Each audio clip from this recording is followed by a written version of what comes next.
दिल्ली का चुनाव अगर बीजेपी के पक्ष में नहीं गया तो क्या ये एक झटका होगा? दूसरी बात कि बाबा साहब अंबेडकर के नाम पर और संविधान के नाम पर क्या बीजेपी यहां फंसी हुई है और यहां से राहुल गांधी एक एज ले चुके हैं? गर्ग साहब, आपसे समझना चाहता हूं। देखिए, बाबा साहब और अंबेडकर और संविधान के मामले में देश की जनता को पूरी तरह से जानकारी है कि भारतीय जनता पार्टी का नजरिया क्या रहा है। भारतीय जनता पार्टी के सांसद और पदाधिकारी चुनाव के समय खुलेआम बोल चुके हैं कि वो संविधान को बदलना चाहते हैं और इसलिए उनको इतना बहुमत चाहिए। ये कोई छुपी हुई बात नहीं है। और अंबेडकर को लेकर या संविधान को लेकर या आजादी को लेकर अभी जो चल रहा है विवाद, अगर आपने देखा हो कि सुभाष चंद्र बोस ने श्यामा प्रसाद मुखर्जी को लेकर क्या कहा था, वो चल रहा है सोशल मीडिया पर, या आरएसएस को लेकर क्या विचार थे, वो चल रहा है। तो देश की जनता के मन में इस चीज को लेकर कोई संदेह नहीं है। दूसरी चीज ये जो महत्वपूर्ण है, जो रविकांत जी ने कही कि जितने दलित नेता हैं वो इस समय या तो बीजेपी की गोद में चले गए या खामोश हैं। जिन्होंने बाबा साहब की पताका को या उनके काम को या काशीराम जी के काम को आगे बढ़ाने की जिम्मेदारी ली थी, वो या तो बीजेपी से डरे हुए हैं या बीजेपी से समझौता कर लिया है उन्होंने, या बीजेपी का समर्थन कर रहे हैं। देश के जो दलित हैं या पिछड़े वर्ग के लोग हैं वो देख रहे हैं कि संविधान की बात को आगे बढ़ाकर या बाबा साहब की बात को आगे बढ़ाकर राहुल गांधी को किस तरह से प्रताड़ित किया जा रहा है। तो इसलिए ये जो मुद्दा है संविधान का और बाबा साहब का, और बाबा साहब का जो संबंध था कांग्रेस के साथ या कांग्रेस के आजादी की लड़ाई में जो था या मंत्रिमंडल में जिस तरह का था या संविधान को तैयार करने में था, वो तो कोई पूरा का पूरा इतिहास में बना हुआ है, उसको कैसे नकार सकते हैं आप?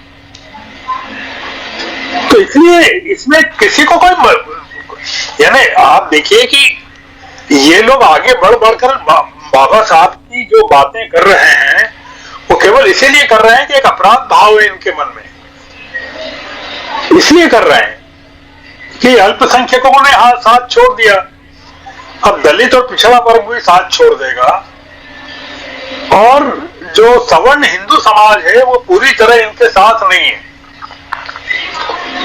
आप कल्पना कीजिए कि क्या मतलब जिस तरह के आंकड़े पेश किए जा रहे हैं, कुंभ में स्नान के, क्या भौगोलिक तौर पर यह संभव है कि इतने करोड़ लोग स्नान कर सकें वहां? मतलब नदी के पाट को अगर आप देख लें, नदी की चौड़ाई को देख लें, नदी की गहराई को देख लें, तो क्या ये संभव है? तो ये जो चल रहा है इसको लेकर लोगों के मन में कोई दुविधा नहीं है राजीव जी कि ये लोग अगर चाहते हैं कि देश में डेमोक्रेसी रहे, अगर लोगों को लगता है कि डेमोक्रेसी रहना चाहिए, तो उनके पास कोई उपाय नहीं है कि वो इस समय जो आदमी उस डेमोक्रेसी के लिए अपने पूरे परिवार का बलिदान कर रहा है, अपने पूरे जीवन को जिसने दांव पर लगा दिया है, उसके साथ खड़े हों। अब वो डरकर खड़े हों, चुपचाप खड़े हों, अगर वो सामने नहीं आ रहे हैं तो इसका मतलब ये नहीं है कि वो खड़े नहीं है। मतलब एक तो ये है कि राहुल गांधी के समर्थन में सड़क पर आए, पर वो अगर उनको लगता है कि अगर सड़क पर ना आए और वो वैसे भी समर्थन करें, मौन समर्थन करें, चुपचाप समर्थन करें, इस तरह का माहौल है इस समय उसमें, तो ये भी कोई छोटी बात नहीं है। अगर आप ये देख रहे हैं कि उनकी सभाओं में इतनी भीड़ आ रही है तो वो साहस के साथ आ रही है ना, कोई रिस्क लेकर आ रही है, कोई छोटी बात नहीं है। और कौन लोग आ रहे हैं उनकी सभाओं में? अगर आपने देखा भारत जोड़ो यात्रा में किस तरह के लोग थे उनके लिए, तो राहुल गांधी तो अपनी 2 यात्राओं से काफी आगे बढ़ चुके हैं। तो ये एक जो फेज चल रहा है, ये बहुत ही क्रूशियल फेज में मानता हूं। आपका दूसरा सवाल क्या था राहुल जी, राजीव जी? जी, मैं यही पूछ रहा था कि क्या राहुल गांधी को लेकर, क्योंकि एक तरफ बाबा साहब अंबेडकर हों या संविधान की बात हो, लेकिन दूसरी तरफ कांग्रेस पार्टी की सियासत, राहुल गांधी नहीं बल्कि कांग्रेस पार्टी की सियासत, क्या अब इसके इर्द गिर्द हम देखते हैं? क्योंकि लगातार राहुल गांधी भी जो संविधान सम्मान सम्मेलन कर रहे हैं उसमें भी इसी बात को, सामाजिक सरोकार, सामाजिक न्याय की बात कर रहे हैं। तो जो सियासत है, और दूसरी तरफ पोस्टर लगाए जा रहे हैं आम आदमी पार्टी की तरफ से, हम देख ही रहे हैं। तो थोड़ा मैं चाहता हूं कि इसको थोड़ा एलोबरेट कीजिए कि कांग्रेस क्या इस सियासत से आगे बढ़ते हुए देखते हैं कांग्रेस को? देखिए, बहुत जरूरी है अभी इस समय जो बीजेपी ने नीतीश कुमार को अपने साथ केवल इन चुनाव तक जोड़ रखा है। ये जैसे ही चुनाव होंगे बिहार के खत्म, नीतीश कुमार की पूरी पॉलिटिक्स खत्म हो जाएगी। आप ये पाएंगे, मतलब आप पाएंगे कि जेडीयू में भी अब बीजेपी नया नेतृत्व खड़ा कर देगी। ऑलरेडी कर दिया है उसने, पार्लियामेंट में भी कर दिया है और जेडीयू की हायरार्की में भी कर दिया है। तो नीतीश कुमार का पूरा जो गणित है या पूरी राजनीति है, मैं उसको साल के आखिर से आगे देखता नहीं हूं। और जेडीयू में भी मैं नया नेतृत्व देखता हूं। जो बिहार का चुनाव है राजीव जी, बहुत महत्वपूर्ण चुनाव है और उसमें राहुल गांधी का और तेजस्वी का साथ में जुड़कर काम करना बहुत जरूरी है। नीतीश कुमार को जो साथ में लिया उन्होंने, बीजेपी ने, वो ये लिया कि जाति जनगणना का जो पूरा का पूरा मुद्दा, जिसका कि बीजेपी विरोध करती थी, अभी भी करती है, क्योंकि नीतीश कुमार के बीजेपी के साथ जुड़ने के बाद जाति जनगणना के मामले में बिहार सरकार में कोई काम नहीं हुआ है। जो काम बीजेपी से गठबंधन के पहले नीतीश कुमार कर रहे थे, आपने अगर देखा कि तेजस्वी के साथ मिलकर जो चल रहा था वो खत्म हो गया जी। तो बीजेपी को नीतीश कुमार की एक मुखौटे के तौर पर जरूरत है, क्योंकि जो वहां का पिछड़ा वर्ग है, जो वंचित वर्ग है, जो मुस्लिम वर्ग है, आदिवासी वर्ग है, उसका समर्थन चाहिए बीजेपी को।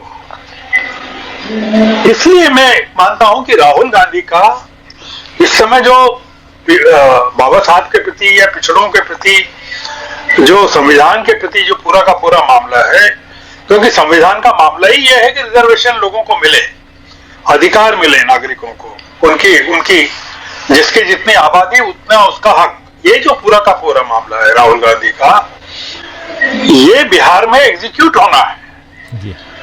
और ये बिहार को लेकर ये जो चल रहा है, क्योंकि राहुल गांधी का पूरा जोर इस समय बिहार है, दिल्ली और बिहार। दिल्ली में अगर अरविंद केजरीवाल की हुकूमत फिर से बन जाती है तो आप सोचिए कि कितनी बड़ी घटना होगी कि इतने विरोध के बावजूद वो आदमी अगर तीसरी बार या चौथी बार मुख्यमंत्री बन जाता है, तो आप सोचिए कि विपक्ष के लिए कितना बड़ा वो क्या बनेगा वो, और इंडिया ब्लॉक में क्या करेगा वो आदमी। तो इसलिए ये दोनों जो घटनाएं हैं इस साल की, दिल्ली का चुनाव और बिहार का चुनाव, ये इसका नेतृत्व कांग्रेस के हाथ में होना बहुत जरूरी है।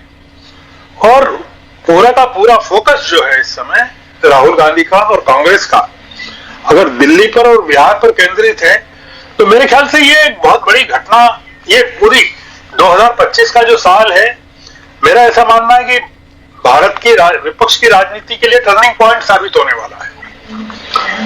ये इसमें दिल्ली का चुनाव विपक्ष की राजनीति को तय करेगा और बिहार का जो चुनाव है वो केंद्र में एनडीए सरकार की भविष्य को तय करेगा।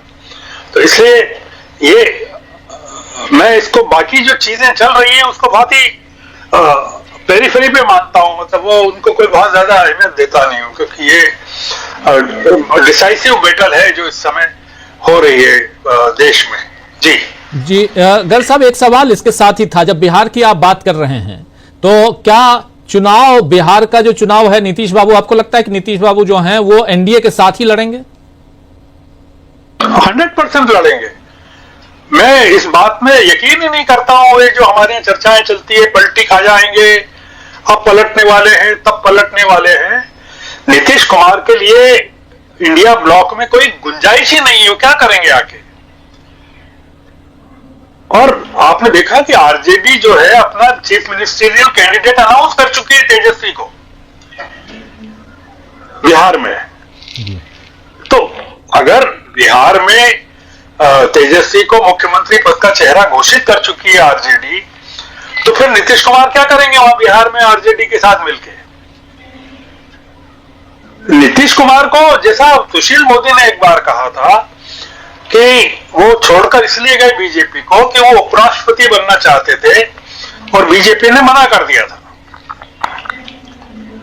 अब बीजेपी उनको कोई लॉलीपॉप दे देगी कि आ जाइए, आप उपराष्ट्रपति बन जाइए। तो नीतीश कुमार इस देश की राजनीति के लिए बहुत ही, मतलब खासकर बिहार में जहां जयप्रकाश नारायण जैसे लोग हुए हों, वहां वो जिस तरह की राजनीति करते हैं, बहुत ही मतलब विपक्ष के लिए बहुत ही अपमानजनक है। नीतीश कुमार कहीं नहीं जाएंगे छोड़ के, वो पलटी वल्टी कुछ नहीं मारेंगे।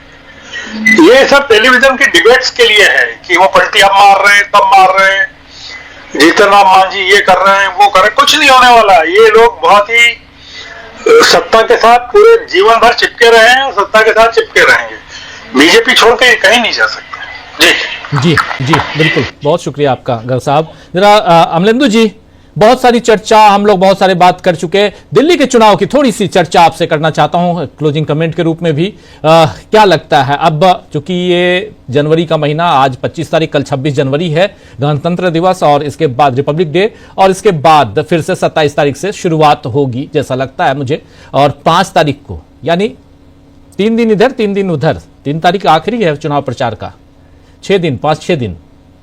यहां पर अभी तक, चूंकि आप ऑलरेडी मैदान में जा चुके हैं, दिल्ली के ग्राउंड रिपोर्ट्स में आप भी भागीदार रहे हैं, क्या दिखाई देता है आपको? ट्रायंगुलर फाइट है या फाइट आमने सामने है? कौन कौन है? राजीव जी, आप बिल्कुल निश्चित तौर पर ट्रायंगुलर फाइट है। और आज का ये पोस्टर जो है, ये इस बात की तस्दीक करता है कि आम आदमी पार्टी ने भी अब ये मान लिया है कि ट्रायंगुलर फाइट है। अभी तक जो थे आरोप प्रत्यारोप आम आदमी पार्टी और बीजेपी के नेताओं के बीच लग रहे थे, व्यक्तिगत आरोप प्रत्यारोप सब चल रहे थे। प्रवेश वर्मा आरोप लगा रहे थे केजरीवाल पर, केजरीवाल प्रवेश वर्मा पर लगा रहे थे। आतिशी किसी पर आरोप लगानी थी, रमेश बिधूड़ी पर, रमेश बिधूड़ी आतिशी पर लगा रहे थे। अभी तक यही चल रहा था और ये एक तरीके से देखा है, नुरा कुश्ती बहुत सफल हो रही थी कि ये दिखाया जा रहा था कि लड़ाई जो है वो आम आदमी पार्टी और बीजेपी के बीच है। फायदा इसमें दोनों को अपना दिख रहा था, लेकिन जिस तरीके से मजबूती के साथ राहुल गांधी की सीलमपुर में रैली हुई, उन्होंने सीधे सीधे वैचारिक तौर पर जो हमला बोला, उस समय अरविंद केजरीवाल को उसका कोई जवाब नहीं सूझा। अरविंद केजरीवाल ने सिर्फ उस समय एक ट्वीट किया कि राहुल गांधी जी आए थे, उन्होंने मुझको गालियां दी, मैं समझ सकता हूं कि मेरी लड़ाई देश बचाने की है, उनकी लड़ाई अपनी पार्टी बचाने की।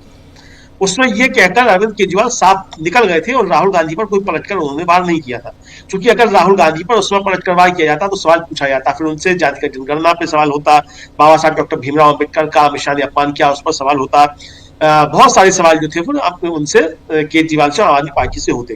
दूसरा, फिर उस समय ये होता कि ये स्वीकार कर लिया था शुरू में ही कि कांग्रेस मजबूत एंटी के तौर पे बीच में उतर चुकी है, और फिर ये दिखाया जा रहा है कि आम आदमी पार्टी और बीजेपी के बीच में ही लड़ाई है। ये फिर नैरेटिव ध्वस्त होता। आम आदमी पार्टी और बीजेपी के बीच लड़ाई है, इस नैरेटिव से राजीव जी आम आदमी पार्टी को भी फायदा है और बीजेपी को भी फायदा है। दोनों इस नैरेटिव का फायदा उठाना चाहते हैं। बीजेपी को फायदा ये है कि भाई उसे दिखाएंगे कि ये है तो नुकसान कांग्रेस को थोड़ा पहुंचाएंगे, और कांग्रेस को राष्ट्रीय स्तर पर कुछ नुकसान पहुंचाने की कोशिश की होगी। और जो बीजेपी की रणनीति रहती है कि जहां कांग्रेस किसी दूसरे दल के सामने है तो वहां उसको वॉकओवर इस तरीके से दे दिया जाए, कांग्रेस को वहां नहीं होने दिया जाए। आम आदमी पार्टी की जो उपज है वो बीजेपी की इसी रणनीति की उपज है। और मैं फिर याद दिलाना चाहूंगा कि जब नरेंद्र मोदी की रैली हुई थी और पहली बार उन्होंने अरविंद केजरीवाल पर खुलकर हमला बोला था, उसके बाद आम आदमी पार्टी में जान पड़ गई थी और फिर छप्पर फाड़ के जो था बहुमत आम आदमी पार्टी को मिला था। और उससे पहले अरविंद केजरीवाल खुद ये एक तरीके से स्वीकार कर चुके थे कि वो लड़ाई में नहीं है, और पहला चुनाव जो था वो कांग्रेस के समर्थन से ही बने थे। तो यानी अगर पहले चुनाव में अगर अरविंद केजरीवाल विकल्प बन चुके थे तो पहले चुनाव में ही विकल्प बन जाना चाहिए था। दूसरे चुनाव तब बने जब नरेंद्र मोदी की रैली होती है और नरेंद्र मोदी उन पर जोरदार तरीके से हमला करते हैं। तो आज भी यही रणनीति चल रही थी, लेकिन अब उस रणनीति को कांग्रेस ने ध्वस्त किया है और जिस तरीके से सीधे सीधे अरविंद केजरीवाल को लेकर या आम आदमी पार्टी को लेकर जो अब आरोप लगना शुरू हुए हैं और सीधी सीधी बातें करना शुरू हुई है, जिस तरीके से सबूत रख करके, अब वो सबूत सही है नहीं हम नहीं कह सकते कौन से सबूत सही है कौन से गलत है, किसी भी तरह के राजनीतिक दल है वो कुछ भी सबूत अपने रख सकते हैं। लेकिन कांग्रेस ने भी बता दिया कि लड़ाई त्रिकोणात्मक है और इस त्रिकोणात्मक लड़ाई में भारतीय जनता पार्टी और आम आदमी पार्टी ये दोनों जो है ये अकेले प्लेयर नहीं है, प्लेयर तीसरा भी है और तीसरा प्लेयर जो है अगर मजबूती के साथ लड़ता है तो दिल्ली के चुनाव के परिणाम काफी कुछ बदले हुए दिखाई पड़ेंगे। बदले बदले से नजर आएंगे अगर सब कुछ उसी हिसाब से होता है जैसा यहां अमलेंदु उपाध्याय जी कह रहे हैं। लेकिन ट्रायंगुलर फाइट और उस फाइट में अब ये तस्वीर जो है इसकी भी खूब चर्चा है, जिस तस्वीर को आप देख रहे हैं। केजरीवाल की ईमानदारी सारे बेईमानों पर पड़ेगी भारी लिखते हुए तीसरे नंबर पर राहुल गांधी की तस्वीर देने के क्या मायने हैं। कांग्रेस पार्टी इससे खफा है, लेकिन दूसरी तरफ आखिर कांग्रेस पार्टी की जो राजनीति है उसके इर्द गिर्द इंडिया ब्लॉक के जितने भी दूसरे दल हैं वो खुद को लाने की कोशिश क्यों करते हैं, ये भी जरा सोचिए। इसलिए क्योंकि संविधान की जब बात कांग्रेस पार्टी करती रही लोकसभा चुनाव के समय और उसके बाद उसी संविधान की चर्चा ने चर्चा को आगे बढ़ाकर और खासकर उत्तर प्रदेश में अखिलेश यादव की पार्टी को जितनी सीटें मिली हैं उसमें इसी संविधान की चर्चा का बहुत ज्यादा महत्व था। और अब इस बात में संविधान के साथ साथ बाबा साहब भी और बापू भी दोनों जुड़े हुए हैं, जो कांग्रेस के टैगलाइन में भी नजर आते हैं। महू में कार्यक्रम है वो भी देखेंगे और उस पर बहुत शुक्रिया अदा करता हूं। गर साहब एक लंबे ब्रेक के बाद आप आए और बहुत शुक्रिया आपका। आपसे उम्मीद है आगे भी आप जुड़ेंगे। बहुत बहुत शुक्रिया। अगर आपने हमारा YouTube चैनल अभी तक सब्सक्राइब नहीं किया तो इसको सब्सक्राइब कर लीजिए, वीडियो को लाइक और शेयर कीजिएगा और कमेंट करके बताइएगा भी कि इस परिचर्चा पर आपकी क्या राय है। धन्यवाद।